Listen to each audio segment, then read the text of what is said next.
और बड़ी खबर बता दें इस वक्त आपको, जेल में अतीक परिवार पर शिकंजा कसता जा रहा है।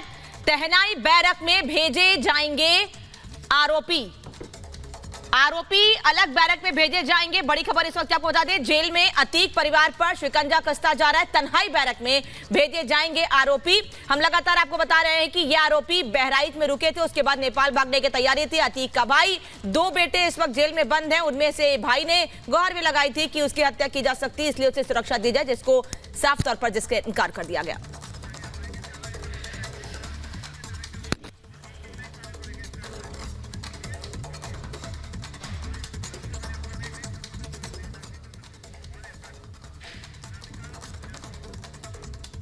तो प्रयागराज में उमेश पाल हत्याकांड के बाद लगातार इस मामले में पुलिस की जांच तेज होती जा रही है और हर जगह पर दबिश दी जा रही है। जहां से जानकारी मिल रही है वहां पर लगातार पुलिस की तलाश जारी है।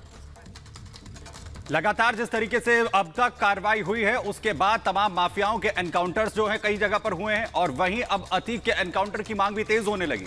बिल्कुल, और पूर्व सांसद हरिनारायण राजभाई ने खुलेआम अतीक के एनकाउंटर की मांग भी उठा दी है। ये कोई पहला मौका नहीं है, पहले भी बीजेपी के कई सारे बड़े नेता एनकाउंटर की बात कह चुके हैं, लेकिन हरिनारायण राजभर क्या कह रहे हैं सुनवाते हैं आपको इस रिपोर्ट में।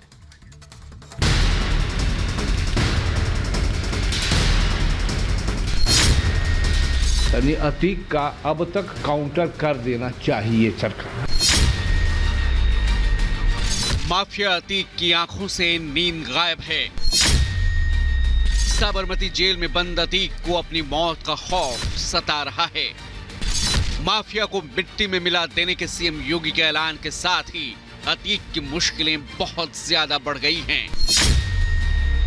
योगी के ऐलान के बाद माफियाओं, खासकर अतीक के परिवार में खौफ इस कदर है कि अतीक की बहन ने पहले प्रेस कॉन्फ्रेंस कर अपनी भाइयों की जान को खतरा बताया।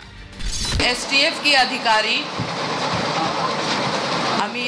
अमिताभ यश जी और पुलिस प्रशासन, हमारे बड़े भाई अतीक अहमद, भूतपूर्व सांसद और 4 दफा विधायक हो चुके हैं, और हमारा छोटा भाई अशरफ जो बरेली में है बहुत दिन से जेल में, उन दोनों को चर्चित जो हत्याकांड इलाहाबाद में हुआ है में पूछताछ के लिए उनसे जेल से निकाल के उनका एनकाउंटर किया जा सकता है।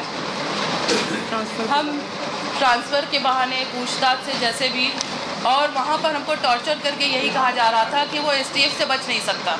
मैं अपने मायके में थी, वहाँ पे आती है प्रशासन और एसटीएफ वाली टीम, हम लोग को उठा के बहुत टॉर्चर करके ले जाती है। अगर नहीं चलोगी तो गन दिखा के और ये करके बहुत परेशान किया। मेरे 4 बच्चे छोटे छोटे हैं, मैं अपने मायके में रहती हूँ और यही कह रही थी कि अगर नहीं चलोगी तो हमारे जेठ और हमारे पति को जान का बहुत खतरा है। दोनों टीम थी, बहुत अधिकारियों ने बहुत परेशान किया। वहाँ ले गए तो बहुत टॉर्चर किया कि अगर नहीं बताओगी शाइस्ता जी को तो हम तुम्हारे पति और जेठ को जान से जानना ये चाह रहे थे कि शाइस्ता कहाँ है, उनका बेटा कहाँ है। जब सर हम लोग से कोई कांटेक्ट हो ही नहीं पा रहा, हम लोग क्या बताएं। हम तो अपने मायके में थे, ये लोग भी हमारे साथ ही गए थे, हम तीनों एक साथ ही गए थे। हम लोग को वहीं से उठाया, मेरे मायके से तीनों को उठाया। फिर अतीक की पत्नी ने कोर्ट में अर्जी डालकर पति के फर्जी एनकाउंटर का डर जताया और सीएम योगी को चिट्ठी लिखकर अतीक की जान की हिफाजत की मांग की। अतीक की पत्नी शाइस्ता परवीन ने अतीक के जेल ट्रांसफर के दौरान एनकाउंटर का डर जताया।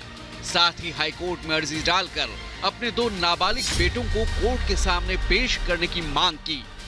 शाइस्ता परवीन ने अपने 2 नाबालिग बेटों को पूछताछ के बहाने बिना बताए हिरासत में रखने का आरोप लगाया था, जिस पर यूपी पुलिस ने कोर्ट को बताया था कि अतीक के नाबालिग बेटों को बाल सुधार गृह में भेज दिया गया है। अब अतीक को लेकर बीजेपी नेता और मऊ के पूर्व सांसद हरिनारायण राजभर ने साफ बयान दिया है। हरिनारायण राजभर ने माफिया अतीक के एनकाउंटर की मांग दोहराई है।